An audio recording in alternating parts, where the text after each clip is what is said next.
All right, it is May 2nd, which means as of today, the de minimis tax exemption for imports below $800 from China has now expired, which means everything, minus some exceptions, are being hit with the 145% in tariffs. And this is causing some panic. Let me go ahead and show you this.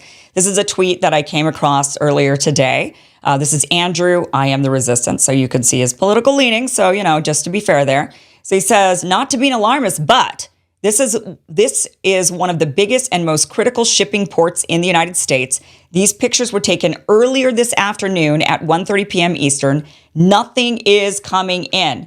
This is what all of our ports look like right now because of Trump's tariffs. And he shows these images are coming from the Port of Los Angeles and the Port of Long Beach. And these two ports receive about half of their shipping comes from China.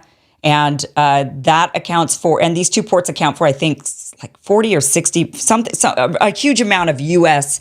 imports come into these two ports, and half of the port comes in from China. So showing these images, of basically empty ports. So getting some alarm there. Now, it's not only social media users who are sounding the alarm. Major news outlets have also been, if you go and you Google this, in the news, you're going to see every single major outlet saying shipping is down 30%, the ports are down 30%, which is an alarming number because during the pandemic, it was about 20%. So 30%. Now, with the pandemic, it was a little different because it was prolonged. We had bottlenecks. Ships weren't able to port. So there was a lot of other issues there, not just a drop in actual goods coming in.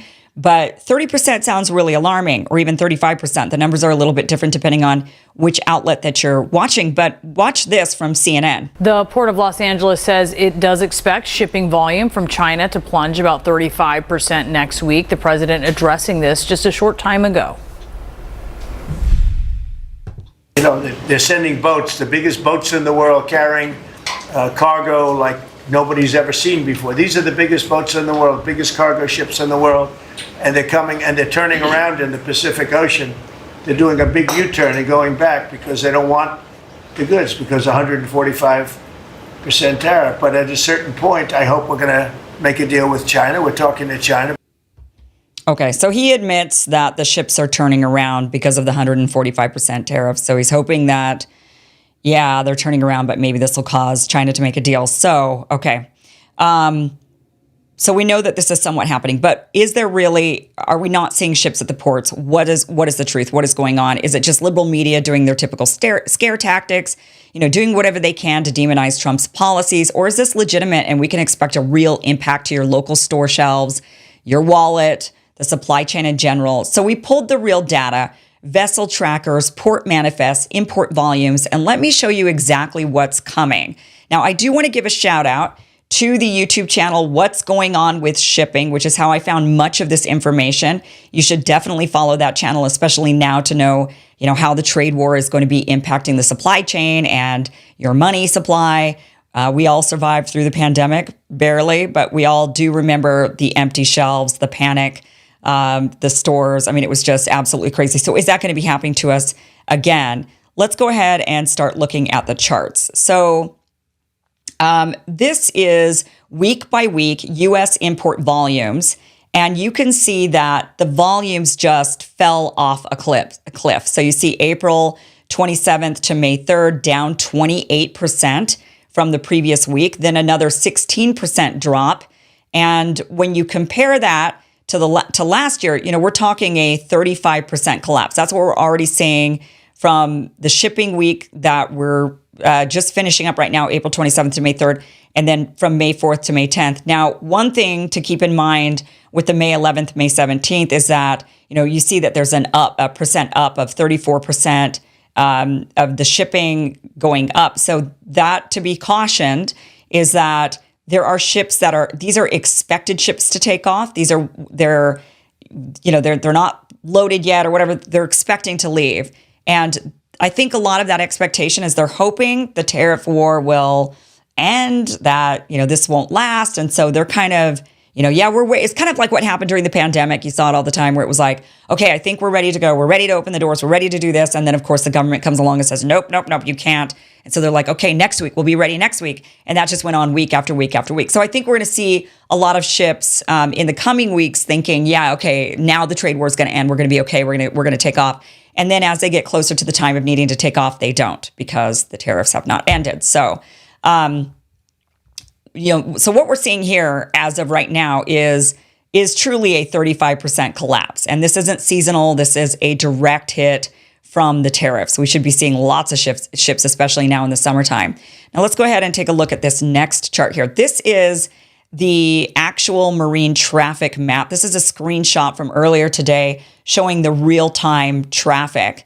Now, the ships that are leaving, when you look at this close, I know it's kind of hard to see, but when you look at the ships, the green ones are the actual cargo ships, red's tankers. So the green ships, you can see they're still leaving the Chinese ports, but you'll notice that there are fewer heading to the United States than usual. Well, if you've been paying attention to this type of chart, but there are fewer. But we're also seeing what's interesting about this chart is traffic is actually going from, it's actually building up down in Southeast Asia, which is interesting because that means, now Vietnam's got a pretty hefty tariff slapped on them as well. But, and many of those Southeast Asian countries have heavy tariffs slapped on them, but not 145%.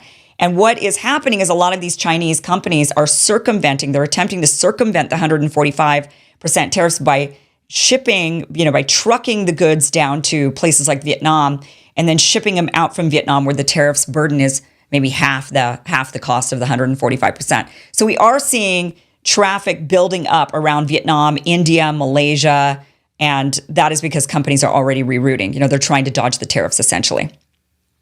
Okay. Let's look at this. This is the capacity of container ships calling at U.S. ports. And you can see the total capacity of container ships hitting U.S. ports each week is still holding for now. So it doesn't look like we're seeing a huge issue here. But of course, this is fragile. This chart shows capacity week by week across years. And so you could go back way in time and you actually notice how 2025 is just barely keeping the pace. I mean, it's dipping for sure, and it is on a downward trajectory at this point. So it's only a matter of time before this line drops even further, and we won't know yet. So we're still kind of in those early phases of are we going to see a serious shipping crisis? But really what I'm showing you is that, we're seeing the alarm on social media of empty ports. We're not really seeing that just yet is kind of the truth of the matter, but it's still early and we may see that. And certainly ports as of this week are going to start seeing the lack of ships coming in. All right, let's go ahead and move on to this chart here. So this is the Port of LA's inbound container metrics. This is ground level. Port of Los Angeles, only 4 ships inbound, 0 waiting at berth. The busiest port in America actually right now does kind of look like a ghost town. So when you see this little traffic, it's not efficiency. This is actually a slowdown. So we are seeing it to some degree.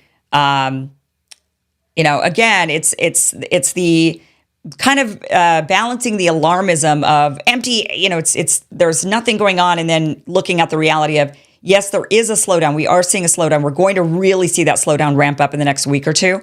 But, then will it pick back up? Will the trade war end? What will companies scramble right now, and they're going to end up rerouting the goods or finding goods from different countries? That's what we're still waiting to find out.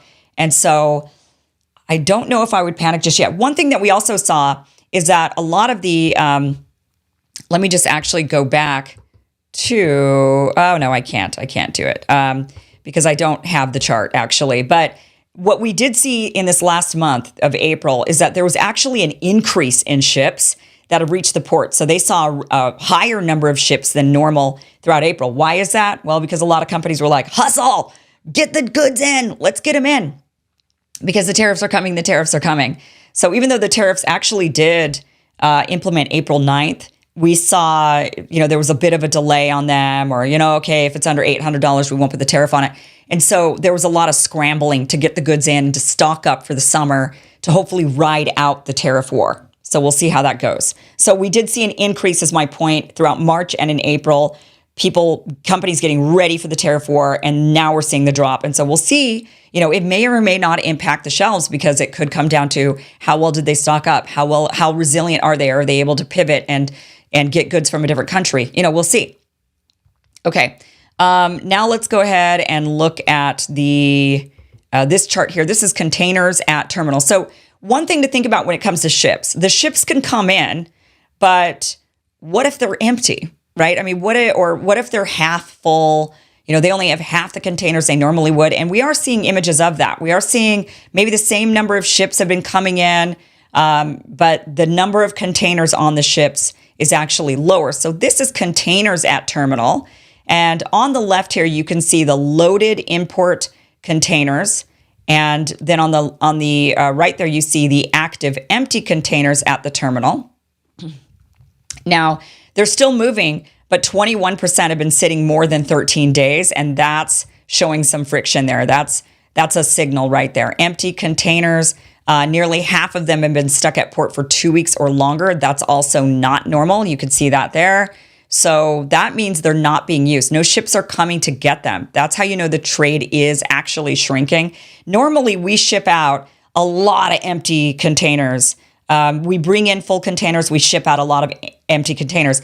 That is because we have a complete trade imbalance with China. There's just no demand for our goods on the other side. So we have to ship out the empty containers to bring more stuff back in. This right here is loaded import containers at U.S. ports. This is all of the U.S. ports. The green line, though, there is Los Angeles. That's the one that you're seeing at the top. And the two to really pay attention to when we're looking at the China trade war is the green line and the orange line, because that's Los Angeles and Long Beach. That's where most of the Chinese goods come in from. So we're going to look at this loaded import containers and also loaded export containers by port. So even back in March, and this is also by year. See, let me just see if I can pull this up for you full screen, and let me get rid of that lower third for you there. So you could see that this is going back to 2019, 2020, 21, 22, 23, 24, and then that last number there, that is 1/1/25. So we're starting to see, now this is before the trade war really began, but, even back in March before the tariffs kicked in, you could see that we were already sending out fewer loaded exports than we were receiving in imports. And let me show you the exports. So this is loaded export containers. And then this is the loaded import containers. So you could see fewer loaded exports than we were receiving imports. And worse, we were sending out way more empty containers. That is showing the trade imbalance. But that is something that we've had going on for a really long time. I don't know if it's really truly indicative of the tariffs, but what it does show is that, is it working? The whole idea of the tariffs is to reconcile the trade imbalance. What Trump has really been focused on has been trade imbalance, trade imbalance, trade imbalance. And we're not seeing a fix in that. And that's largely because what are we manufacturing to ship out? We kind of have to do that first, right? And we're not. So that is going to be an important number to look at, is are we leveling out the trade imbalance? Is the tariff war working? Are we starting to manufacture more? What is happening? The import-export of these empty containers and that or loaded containers, that actually matters. Let's go ahead and look at empty export containers. Okay. Ports like Los Angeles, Long Beach, and New York, they're shipping out hundreds of thousands of empties. Why? Again, because there's no product demand on the other end. So that's the bottom line, is that, the ships are still moving. We're seeing this basically throughout all of these charts. We're seeing that the ships are still moving for now. The containers are still coming in. We're not fixing the trade imbalance, but it's still really early in the game. A lot of people were kind of, oh, is it really going to happen? Is it really going to happen? What is actually happening? And now we're in kind of this waiting period. But we do see the ships are moving for now. The containers are still coming in for now. But the charts are clear that the import volumes are dropping and empty containers are starting to pile up. So vessels are starting to vanish from the horizon. This could be the calm before the supply chain storm. We don't know. Has it happened yet? Not really. So we won't really see the effects for another couple of weeks. That's when we're really going to start seeing. And then again, it just boils down to how well did these companies prepare in advance to stock up. And there's probably a big push on the company's side to say, hey, we need time to stock up. Don't do a tariff war just yet. Don't announce it today and implement it tomorrow. You know, when Trump was pushing it back, like, all right, fine, we'll start it next month or something. That was probably the businesses saying, wait, let us stock up as much as we possibly can. Maybe they're running to the banks, getting loans, saying we need money to stock up on goods that we're going to sell throughout the summer because we don't know how long this trade war is going to last. So we don't know yet how well companies prepared. We don't know yet if the tariff war is going to end suddenly because Trump, you never know, tomorrow he might announce something totally different. We don't know if the companies themselves at origin in China have been able to reroute ships and figure it out. We don't know. But I think the takeaway for this is something you should know about rather than just, oh, what's it going to mean for the prices are going to go way up. It's not just that prices may go way up. You might start seeing empty shelves. We might see a repeat of the pandemic, which also happened, while Trump was in office the first time around. But we might start seeing that same clamoring for goods at the stores, empty shelves, prices skyrocketing. This time, I don't think that they'll have any issue price gouging. During the pandemic, they were like, don't price gouge, that's immoral. This time, they might just say, whatever. I mean, it's a supply and demand issue. This isn't a pandemic. This isn't a global pandemic where people are dying of a virus or whatever it was that they were saying as to why people weren't able to price gouge previously. So I do expect price gouging this time. So I think the big takeaway is it's too early to tell. We don't know. There are some signals. But most importantly, I think, be prepared. Hey guys, thanks for watching this clip from the full Kim Iverson show. You can catch the full show Monday through Friday. It is live streamed for about an hour. It is completely free to watch. Just go to KimIversonShow.com. That is where you'll catch the full show. Again, Monday through Friday, 2 p.m. Pacific, 5 p.m. Eastern. See you there.